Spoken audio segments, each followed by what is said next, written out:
দামের ব্যাপারে open challenge সাগর electronics, Debnath হসপিটালের কাছে, বাসুদেবপুর, আরামবাগ। যাচাই করুন আজই। প্রেমে বারবার ব্যর্থ হয়ে আত্মহত্যার চেষ্টা করলেন এক যুবতী। আরপিএফ এর তৎপরতায় বেঁচে গেল প্রাণ। রবিবার হুগলির আরামবাগ স্টেশনে এই চাঞ্চল্যকর ঘটনাটি ঘটেছে। প্রেমে বারবার ব্যর্থ হয়ে আত্মহত্যার চেষ্টা করলেন এক 22 বছরের যুবতী, যার বাড়ি খানাকুল এলাকায়। চলন্ত ট্রেনের সামনে ঝাঁপ দিয়ে দেন, তবে পাশে উপস্থিত ছিলেন আরপিএফ কর্মী শিবপ্রসাদ ঘোষ। দ্রুত তিনিও তার সাথে ঝাঁপ দেন, রক্ষা করেন তাকে। এতে শিবপ্রসাদ বাবু আহত হন ওই যুবতীর সাথে। ঘটনাস্থলে তারপরে এসে পৌঁছান এএসআই উত্তম দেবনাথ। তিনি দুজনকে উদ্ধার করে দ্রুত চিকিৎসার জন্য নিয়ে যান। যুবতীর নাকি প্রথম প্রেম ভেঙে যায় 2 বছরের মাথায়। এরপরে দ্বিতীয় সম্পর্কও নাকি টেকেনি। হতাশা আর অভিমানে আত্মঘাতী হওয়ার সিদ্ধান্ত নেন তিনি। তবে আরপিএফ এর তৎপরতায় বেঁচে গেলেন এই যাত্রায়। কি হয়েছিল শুনলে বলতে, একটা মেয়ে ওখানে মাস্ক পরে সুসাইড করতে এসেছিল। বাড়িতে নাকি অশান্তি হয়েছিল, অশান্তি হওয়ার কারণে এখানে ট্রেনেতে সুসাইড করতে এসেছিলো। আরপিএফ ওইটা দেখে ট্রেন থেকে ঝাঁপ মেরে মেয়েটাকে বাঁচায়। অত মেয়েটাও ছিটকে দিয়েছে, আরপিএফ পাতে উড়ে পড়েছে। আরপিএফের একটু চোট লেগেছে, হাঁটুতে মেয়েতে চোট লেগে তাকে হসপিটালে নিয়ে যায়। মেয়েটাকে নিয়ে যেয়ে আরপিএফ অফিসে রাখা হয়েছে। এখন আরপিএফের অফিসাররা কথাবার্তা বলছে। এটা কোন জায়গা? এটা আরামবাগ রেল স্টেশন। কত নম্বর প্ল্যাটফর্মে হয়েছিল কি জানা? 1 নম্বরে। আপনার নাম কি? শেখ আজিজুল আলী। কি করেন এখানে? এখানে আমি টোটো চালাই, টোটো স্ট্যান্ডে টোটো চালাই।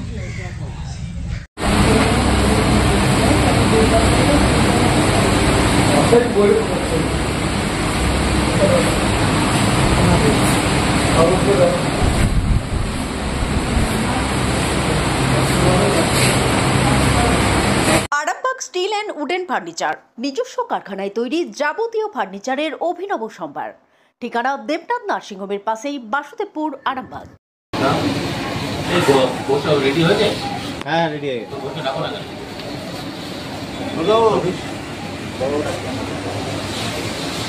মাইনা না মাইনান? মাইনান এন তার মানে খানাকুল না?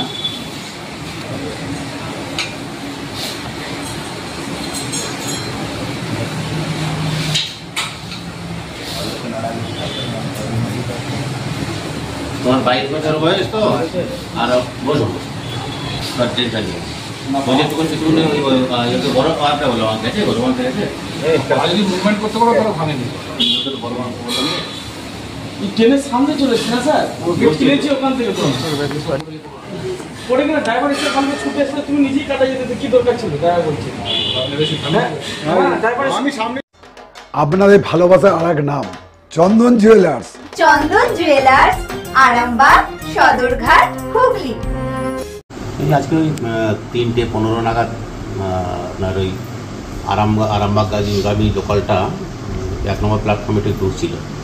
আমার স্টাফটার ডিউটি ছিল শিবপ্রসাদ ঘোষ। তো হঠাৎ দেখতে পাই যে ঠিক প্ল্যাটফর্মের কোনার দিকে যখন গাড়িটা ঢুকছে তখন মোটামুটি আত্মহত্যা করার জন্য লাইনের ওপর দাঁড়িয়ে স্টাফটা দৌড়ে গিয়ে তাকে কোনো রকমের নিজের জীবন মানে একদম দায় দিয়ে মেয়েটাকে জীবন বাঁচিয়েছে। নিজে একটু হালকা ইঞ্জুরি হয়েছে সামান্য। এটা কি মানে প্ল্যাটফর্মে ঢোকার আগে ছিল না? হ্যাঁ, না প্ল্যাটফর্মে তখন ঢোকেনি গাড়িটা, জাস্ট ঢোকার একটু হাওড়া থেকে আসছিল। হ্যাঁ। আর মহিলাটি কোথায় ছিল? মহিলাটা একদম ওই লাইনের ট্র্যাকের ওপরে, সামনেতে ঝাঁপ দেবে, সামনে ঝাঁপ সামনে। কোথায় কি মানে কোন জায়গা থেকে এসেছিল কিছু জানা গেল? এটা বাড়ি খানাকুলে, হুগলি খানাকুলে যেতেই পারে। কত বয়স কত হবে? 20-22 বছর। কি কারণ না কারণ কিছু জানতে পারেন? কোনো পারিবারিক সমস্যা ছিল, ব্যক্তিগত পারিবারিক সমস্যা ছিল।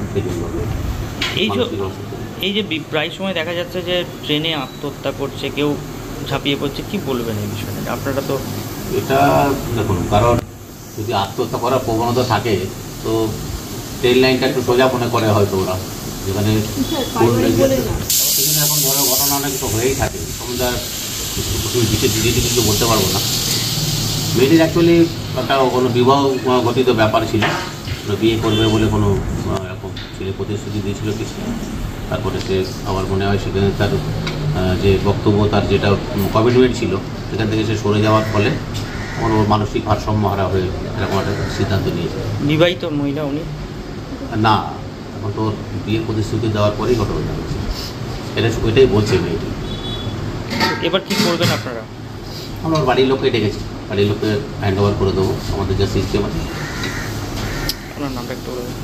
আমার এসআই উত্তম দেবনাথ, আর আমার মালতী মাতা হাইস্কিং মিল আপনাদের জন্য নিয়ে এসেছে সম্পূর্ণ ঘরোয়া পদ্ধতিতে চাতালে শুকিয়ে তৈরি কৃষ্ণভোগ মিনিকেট, ডহর, বাঁশকাঠি, মহারাজা জিরাকাঠি ও দুধেশ্বরীর মতো উন্নত কোয়ালিটির চাল। এই সমস্ত চাল পাইকারি মূল্যে পেতে অবশ্যই আসুন ভালো গুণমানের চাউলের একমাত্র বিশ্বস্ত প্রতিষ্ঠান মালতী মাতা হাইস্কিং মিলে। প্রোপাইটার পবন নন্দী ও জীবন নন্দী। ঠিকানা সুপারা, চাদুর, আরামবাগ, হুগলি। সন্তানের পরে মন বসছে না, প্রচুর পরিশ্রম করেও আপনি আশানুরূপ পারিশ্রমিক পাচ্ছেন না, যার ফলে আর্থিক সংকট আপনার জীবনে দুঃখ এবং চাপের ছায়া ফেলেছে। দিনার ভারে জর্জরিত স্বামী স্ত্রীর মধ্যে প্রতিনিয়ত ভুল বোঝাবুঝি বেড়েই চলেছে। নতুন বাড়ি কিনেছেন, কিন্তু সেই স্বপ্নের বাড়িটা যেন আরো দুর্ভোগ নিয়ে এসেছে আপনার জীবনে। আপনি ভাবছেন সস্তায় পাওয়া বাড়িটা নেওয়াটাই কি সঠিক সিদ্ধান্ত ছিল? এমনই সব দ্বিধাদ্বন্দ্ব এবং জীবনের কঠিন মুহূর্তে আপনাকে সঠিক পথে পরিচালিত করবেন আন্তর্জাতিক খ্যাতিসম্পন্ন স্বর্ণপদক ও স্বর্ণ মুকুটপ্রাপ্ত ডক্টর অজয় শাস্ত্রী। তিনি শুধু আপনাকে পথই দেখাবেন না, আপনার জীবনে সত্যিকারের সুখ, শান্তি, ঐশ্বর্য, অর্থ যেন সঠিক সময় আপনার কাছে পৌঁছে দেয় সেই দায়িত্বও নেবেন। তাঁর অভিজ্ঞতা এবং জ্ঞানের আলোতে আপনার জীবন হয়ে উঠতে পারে নিরুদ্বেগ ও সমৃদ্ধির পথে ধাবমান। তাই আর দেরি নয়, স্ক্রিনে দেওয়া নাম্বারে এখনই ফোন করে ডক্টর অজয় শাস্ত্রীর সাথে যোগাযোগ করুন। কে জানেন, হয়তো একটিমাত্র ফোনই আপনার জীবনকে বদলে দিতে পারে। চুড়ি, তুমি নারীর প্রিয় সব উৎসবে। বাউটি, বালা, চূড়, মান্তাসা দেখলাম মন ভরে। জনপ্রিয়তায় আজও সেরা মিনা করা ঝুমকা। কানে দিলাম কানপাশা, পূরণ হলো সব আশা। হাতের আঙুলের আংটি নানা ডিজাইনে পাবে। ঐতিহ্যবাহী নেকলেস আজও মনে ধরে। জড়োয়া, সীতাহার সবার নজর কাড়ে। তাই তো বিয়েতে পেলে এত গয়না সবার মনে ধরে। নতুন সম্পর্কের শুরুটা আজও সোনার মতো খাঁটি। যখন সেরা জিনিস, সেরা কালেকশন, সাথে ন্যায্য দাম, তবে উন্নতর কেন? অর্ধশত বছরের বিশ্বাস, আপনাদের ভালোবাসার আর এক নাম চন্দন জুয়েলার্স, আরামবাগ, সদরঘাট, হুগলি।